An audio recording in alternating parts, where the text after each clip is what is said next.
Puji Tuhan, selamat pagi semua yang di luar, selamat pagi. Ya, yang di dalam, selamat pagi. Puji Tuhan, Tuhan baik dalam kehidupan kita. Sampai hari ini kita masih bisa beribadah kepada Dia bersama-sama. Mari kita buka dalam Efesus 4 ayat 13 yang menjadi tema pokok kita pada tahun 2022. Kita akan baca kembali bersama-sama Efesus pasal 4 ayat yang ke-13. Semua yang di luar mendapatkan, kita akan baca juga bersama-sama. 2 Efesus bukan Filipi.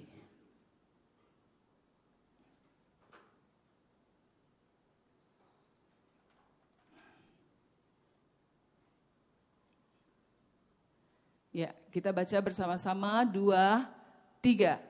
Sampai kita semua telah mencapai kesatuan iman dan pengetahuan yang benar tentang anak Allah, kedewasaan penuh dan tingkat pertumbuhan yang sesuai dengan kepenuhan Kristus.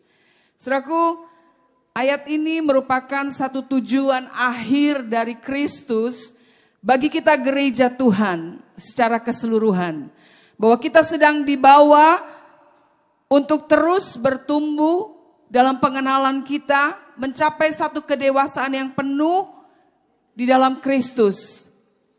Inilah yang sedang Tuhan kerjakan bagi kita, gereja Tuhan, orang-orang percaya di akhir zaman ini. Nah, saudaraku, ketika kita bicara soal dewasa, maka kita akan mengetahui bahwa dewasa itu merupakan satu proses perubahan dari waktu ke waktu. Menjadi dewasa bukan dalam sekejap mata, bukan seperti tukang sulap atau yang lain-lain yang dapat terjadi dalam 1 menit, 1 detik. Tetapi itu merupakan proses perubahan dari waktu ke waktu. Nah, saudaraku, kita akan lihat ada beberapa respon manusia terhadap perubahan. Yang pertama, ada orang-orang yang menolak perubahan itu.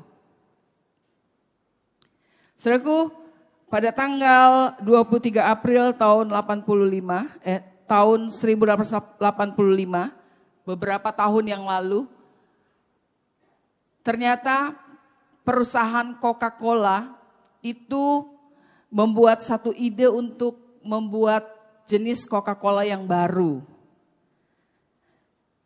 Ketika mereka membuat satu jenis Coca-Cola yang baru yang dirasa lebih enak rasanya, lalu mereka mulai memasarkannya. Nah, saudaraku, apa yang terjadi?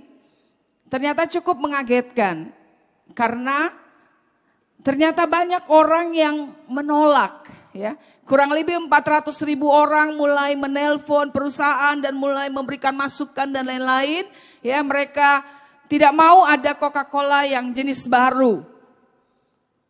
Sehingga perusahaan membuat satu riset, ya. Mereka membuat satu riset kenapa banyak orang yang menolak. Padahal rasanya lebih enak dan lain-lain. Ternyata didapatilah satu riset, ditanya, ya, orang-orang yang menelpon itu, apakah mereka sudah meminum Coca-Cola dan merasakan Coca-Cola yang baru? Ternyata sebagian besar mereka tidak pernah minum Coca-Cola. Jadi ada kesimpulan bahwa memang ada orang-orang yang menolak perubahan. Ya, mereka belum mencoba, mereka baru dengar akan ada satu perubahan dan lain-lain, mereka langsung menolak hal itu. Yang kedua, ada orang-orang yang menerima perubahan asal itu untuk orang lain. Ya udah, nggak apa-apa. Tapi kamu dulu deh yang berubah, ya. Kamu dulu yang lakonin, kamu dulu yang jalanin. Yang ketiga, ada orang-orang yang menerima perubahan untuk dirinya sendiri, tetapi dengan berbagai syarat.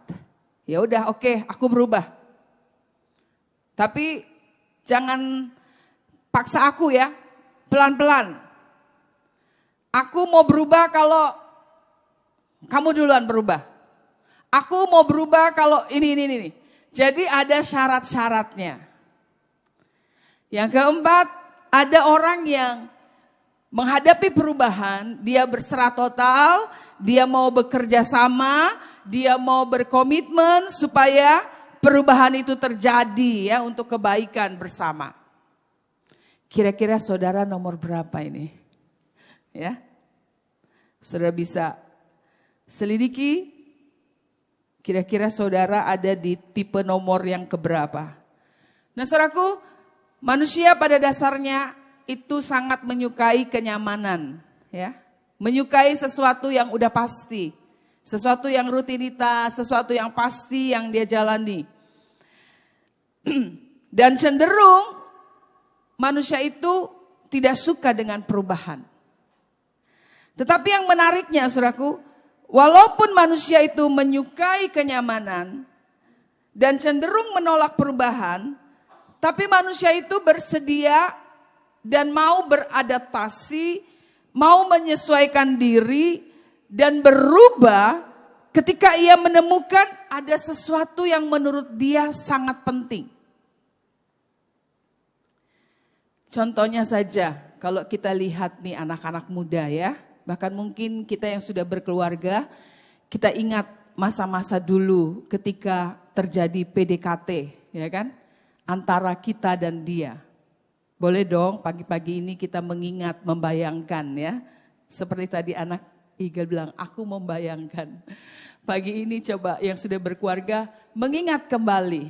Dulu waktu kita didekati ya, anak-anak muda sekarang nih ketika mulai senang sama seseorang ya, cowok atau cewek gitu ya kan. Itu bersedia berubah ya kan ketika kita tahu, dia tuh gak suka loh cowok yang rambutnya gondrong, urakan ya, pakai baju sembarangan gitu. Ketika kita tahu dia sukanya tipe seperti ini, maka untuk menarik perhatian ya, untuk menarik dan mengambil perhatian dari cewek atau cowok itu kita bersedia mengubah tampilan kita, ya kan? Mungkin yang tadinya rambutnya gondrong, kita mulai potong rambut rapi ya kan, mulai tadi yang kita pakai baju urakan, kita mulai pakai baju yang rapi, dimasukin dan lain-lain. Untuk mendapatkan perhatian. Untuk mendapatkan sesuatu yang kita inginkan, yang kita anggap kita cintai, kita sukai. Itu sesuatu yang penting bagi kita. Maka kita akan berusaha merubah ya, apa yang kira-kira itu bisa kita dapatkan. Iya atau iya?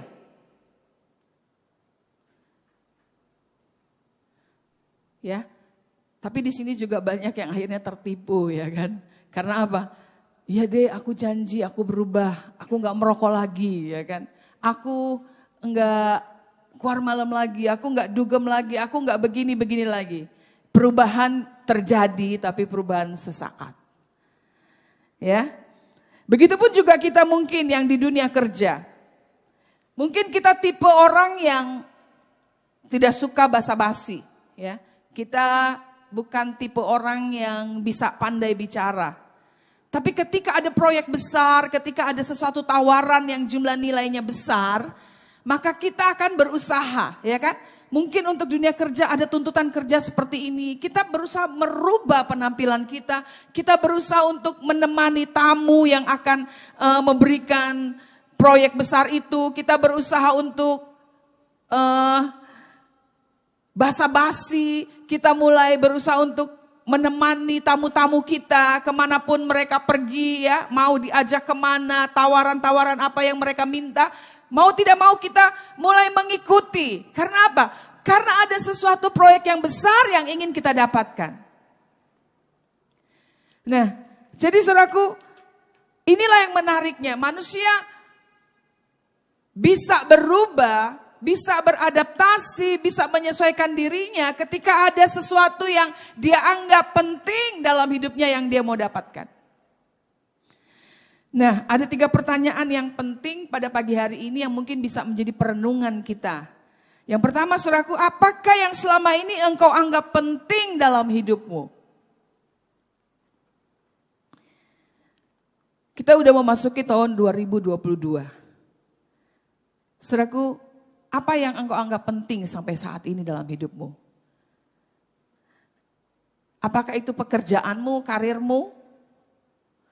Engkau anggap inilah sesuatu yang penting karena inilah dengan pekerjaan inilah aku dapat menghidupi keluargaku dan lain-lain. Sehingga engkau bisa mau mengadakan perubahan demi perubahan bagi pekerjaanmu, bagi bisnismu, bagi karirmu. Ya, engkau terus menyesuaikan diri, engkau mulai mengorbankan banyak waktumu untuk belajar tentang pekerjaanmu, tentang karirmu. Lalu engkau mulai mengadakan beberapa perubahan untuk dapat mencapai target yang engkau mau capai. Engkau mulai melakukan banyak hal untuk perubahan-perubahan karena engkau menganggap inilah yang paling penting, ya.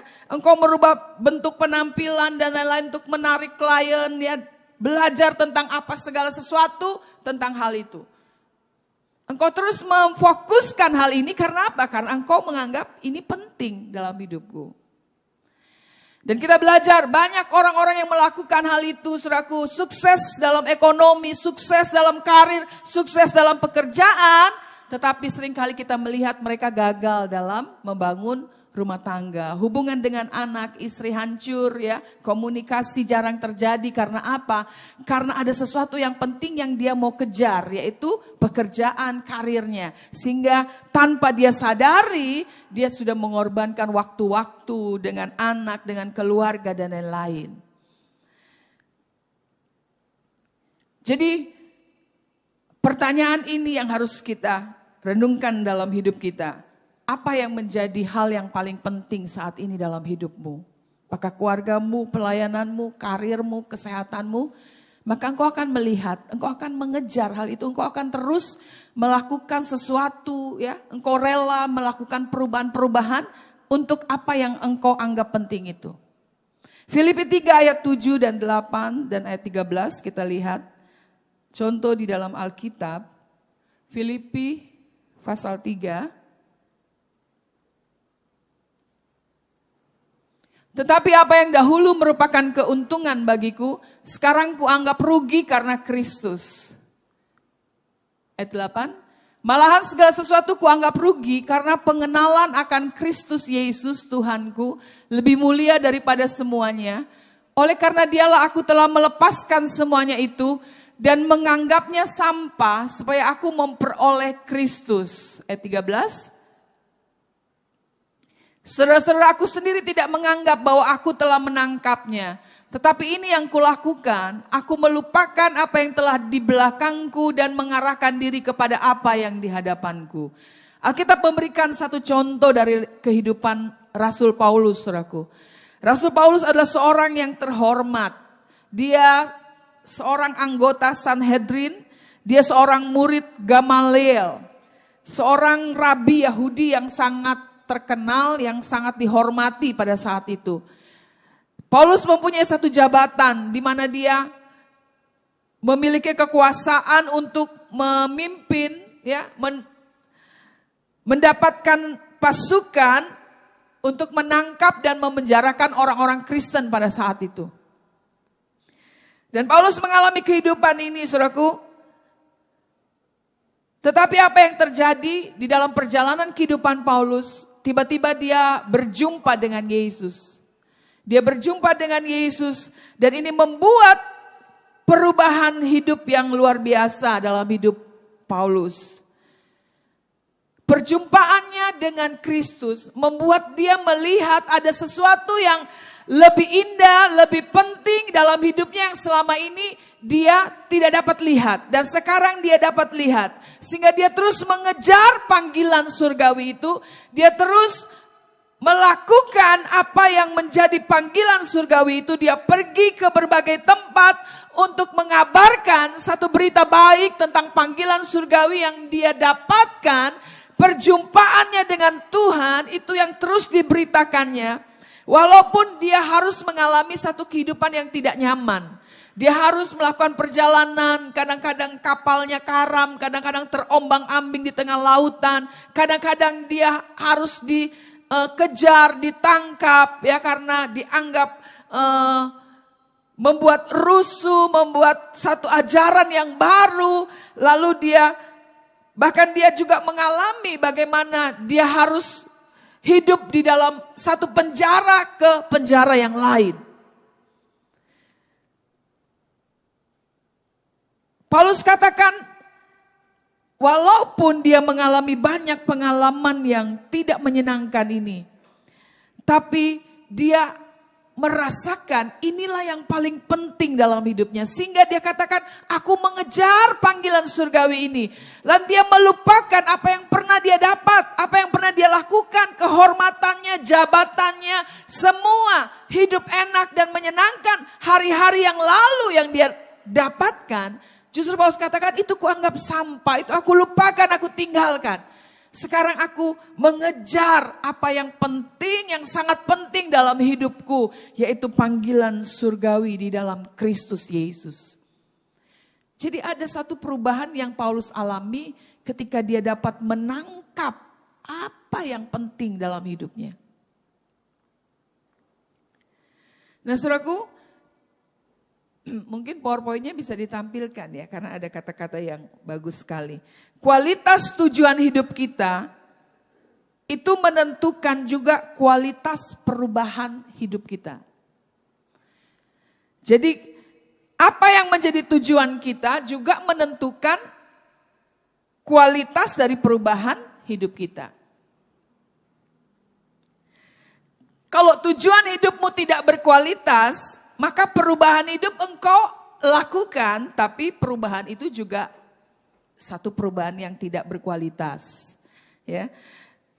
Kalau engkau mengejar hal-hal yang bersifat duniawi, engkau mengejar sesuatu yang ada di dalam dunia ini yang engkau anggap penting, ya, maka engkau juga akan mengalami perubahan, ya kan? Tetapi perubahan itu juga akan membuat kita menyerupai dunia ini, menyerupai apa yang kita kejar.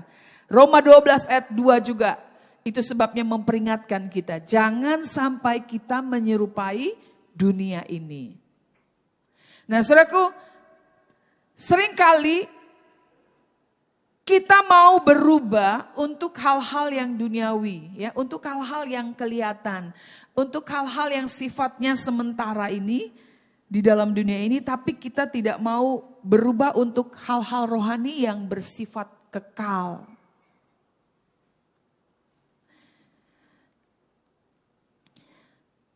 Anak-anak Eagle tadi saya senang dengan kata-kata pujiannya. Mereka mulai membayangkan ketika mereka ada di hadirat Tuhan. Mereka mengalami kemuliaan Tuhan. Ada mata yang diarahkan kepada satu kekekalan yang akan dinikmati oleh orang-orang percaya. Mengalami kemuliaan Tuhan. Mengalami satu suasana surga di mana kita terus dapat memuji-muji Raja di atas segala raja yang berdiri di hadapan kita, yang layak disembah. Karena apa yang sudah dikerjakannya bagi hidup kita. 1 Timotius 4 ayat 8, saudaraku, mengingatkan kepada kita bahwa latihan badani itu terbatas gunanya. Saudaraku, apa yang kita kejar dalam dunia ini, saudaraku, bukan berarti itu tidak berguna. Alkitab katakan itu tidak berguna. Berguna, saudara kejar ya kesehatan, saudara berlatih, saudara olahraga sampai berjam-jam gitu ya kan, siang malam. Karena saudara anggap kesehatan inilah yang paling penting dalam hidupmu. Apalagi di tengah-tengah masa virus corona ini ya kan. Oh, saudara kejar itu, saudara mulai minum vitamin, saudara mulai lakukan. Karena saudara anggap ini paling penting saudaraku ya. Saudara mulai lakukan hal itu, berjam-jam saudara bisa olahraga dan lain-lain. Tapi saudara berdoa cuma 5 menit ya kan. Saudara saat teduh cuma 5 menit. Memang berguna saudaraku. Firman Tuhan katakan berguna tapi terbatas gunanya. Ada hal yang lebih penting yang sebenarnya ibadah, hubunganmu dengan Tuhan itu bersifat kekal. Yang harusnya mendapat prioritas dalam hidup kita. Yang seharusnya ya itu yang menjadi yang terpenting dalam hidup kita. Pertanyaan yang kedua saudaraku. Apakah yang selama ini kita anggap penting itu juga dianggap penting bagi Tuhan? Ini yang harus menjadi pertanyaan kita. Lukas 10 ayat 38 sampai 42. Di situ ada satu peristiwa yang terjadi ketika Tuhan Yesus bersama murid-muridnya melakukan perjalanan Dia mampir ke rumah Maria, Marta, dan Lazarus ya. 3 orang sahabatnya. Mereka adalah orang-orang yang dekat dengan Tuhan, yang setia, yang melayani Tuhan. Ketika Yesus lewat ke kota itu, Yesus mampir ke rumah mereka. Dan mereka sangat senang. Maria, Marta, Lazarus sangat senang. Apalagi beberapa waktu yang lalu mereka mengalami bagaimana mukjizat Tuhan dinyatakan. Saudara mereka Lazarus yang sudah mati itu dibangkitkan oleh Tuhan Yesus. Sehingga Marta menyambutnya begitu senang. Menyiapkan berbagai makanan yang bisa dia buat supaya dapat menyajikan sesuatu yang dapat menyenangkan hati Tuhan dan murid-muridnya pada saat itu. Tetapi saudaraku, pada waktu itu dikatakan Yesus berbicara kepada murid-muridnya dan kepada orang-orang di sekitar di rumah itu. Dan saudara Marta yang bernama Maria, dia duduk dekat kaki Tuhan. Dia diam dan dia mendengarkan pembicaraan Tuhan, perkataan-perkataan Tuhan Yesus. Sedangkan Marta dia sibuk membuat makanan ya di dapur.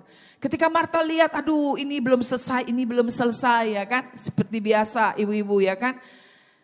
Dan dia lihat ini Maria saudaraku duduk-duduk enak-enak saja ini di kaki Tuhan diam-diam.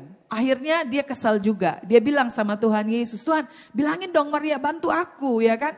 Ini belum selesai, itu belum selesai, gimana nih nanti kita gak bisa makan ya kan. Bantu dululah aku supaya ini semua bisa selesai. Tetapi saudaraku ada hal yang menarik yang Yesus katakan ya pada saat itu. Di dalam Lukas pasal yang ke 10 tadi apa Yesus katakan? Kita lihat ya Lukas 10.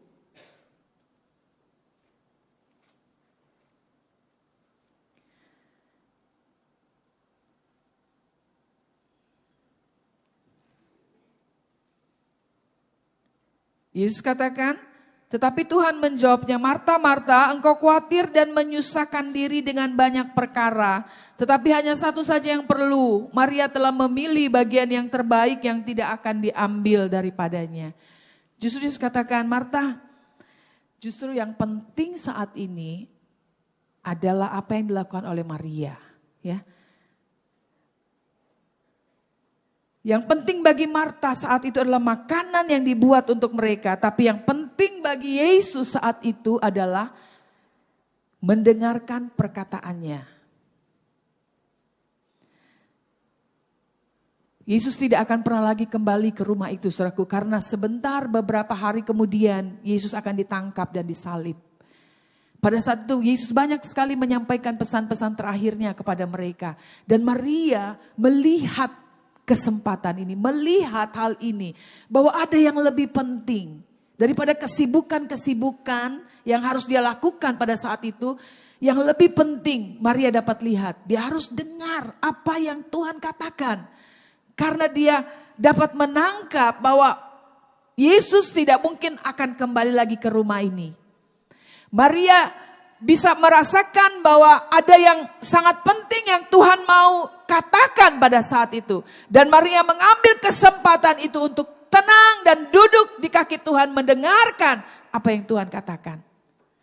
Saudaraku, berapa banyak hari-hari ini engkau sedang mengerjakan satu kesibukan, aktivitas dan lain yang engkau anggap itu penting.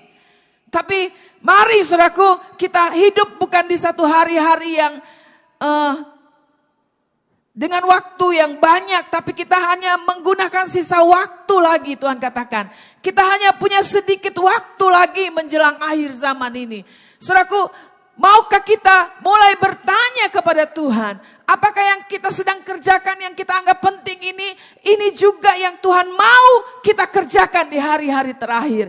Apakah ini juga penting bagi Tuhan yang memang Tuhan mau itu kita lakukan di hari-hari terakhir ini. Berdoalah saudaraku, banyaklah bertanya kepada Tuhan. Karena waktu kita sangat singkat. Sehingga jangan sampai kita melakukan hal-hal yang sia-sia. Tapi kita melakukan hal-hal yang benar-benar Tuhan mau kita kerjakan. Di akhir sisa hidup kita dan sisa waktu di akhir zaman ini. Yang ketiga saudaraku, pertanyaan yang ketiga. Bagaimana saudaraku jika Tuhan memakai perubahan-perubahan situasi yang terjadi dalam hidup kita. Sebenarnya untuk menuntun kita untuk melakukan kehendaknya. Apakah kita mau ikut atau tidak. Alkitab mencatat tentang tokoh-tokoh dalam Alkitab. Daud, Yusuf, mereka tidak langsung menjadi raja. Yusuf tidak langsung jadi Perdana Menteri. Ada banyak peristiwa dalam kehidupan mereka. Satu perubahan demi perubahan yang mereka harus jalani. Saudaraku. Dan itu menuntun kepada satu kehendak Tuhan. Mungkinkah saudaraku situasi yang sedang terjadi hari-hari ini, situasi COVID dan membuat banyak perubahan dalam usaha kita, dalam keluarga kita, di dalam berbagai bidang dalam hidup kita. Pernahkah engkau merasakan bahwa ada sesuatu yang Tuhan sedang tuntun di mana Tuhan ingin engkau melakukan kehendaknya? Pekakah kita akan setiap perubahan yang terjadi ini?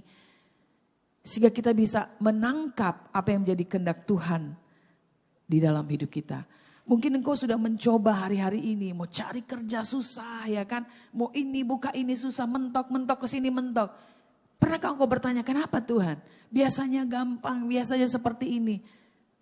Mungkin Tuhan sedang menuntun kita kepada satu kehendak Tuhan yang Tuhan mau engkau kerjakan di akhir zaman ini. Nah saudaraku, perubahan itu bukanlah satu keharusan. Tapi perubahan itu satu natur alami. Orang yang hidup dia akan terus-menerus mengalami perubahan. Jadi kita enggak usah dibilang kamu berubah ya, kamu berubah ya, kamu berubah ya. Seharusnya kita enggak perlu diomongin saudaraku. Karena secara alami sebagai manusia kita akan mengalami perubahan demi perubahan. Seperti tadi, perubahan ke arah baik atau ke arah yang tidak baik, saudaraku. Kalau orang yang tidak mau berubah, itu adalah orang yang mati. Ya. Orang yang mati, orang yang berhenti berubah. Nah saudaraku, kita orang-orang percaya tujuan perubahan kita adalah Kristus. Maka kita harus mulai dengan Kristus.